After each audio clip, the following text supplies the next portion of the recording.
Dentro ainda desse primeiro bloco, onde eu trago definições e alguns fundamentos, eu gostaria de definir, né, uma maneira bem simples. Existem várias definições para cultura organizacional, mas eu peguei uma que é bem simples e talvez seja de conhecimento de muitos aqui, né?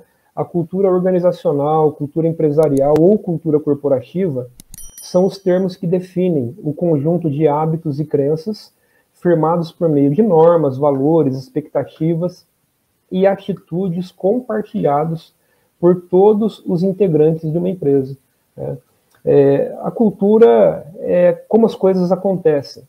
E como as coisas acontecem não tem a ver com a construção, com o prédio, com os bens, mas sim com as pessoas que permeiam aquela organização, né? Eu gosto também da definição que a cultura organizacional é como o vento. É invisível, mas seus efeitos podem ser vistos e sentidos. Então, quando a gente une a cultura organizacional com as questões ESG, a gente consegue ter uma definição de cultura ESG, né? A cultura organizacional e a gestão de riscos do negócio, elas andam juntas. Não tem como se diferenciar. Se eu não faço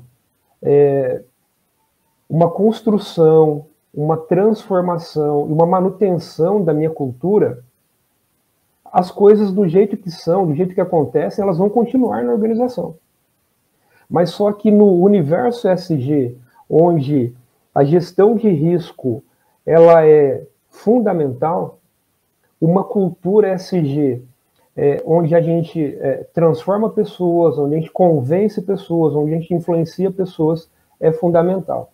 Não tem como separar, não tem como eu ter sucesso se eu quero trabalhar com ESG e deixar de lado a cultura da empresa onde eu trabalho. Então, isso é cultura ESG.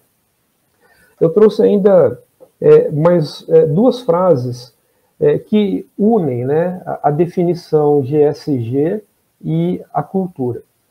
A cultura ESG é tanto um facilitador quanto um impulsionador das dimensões ambiental, social e governança, e do desenvolvimento sustentável também.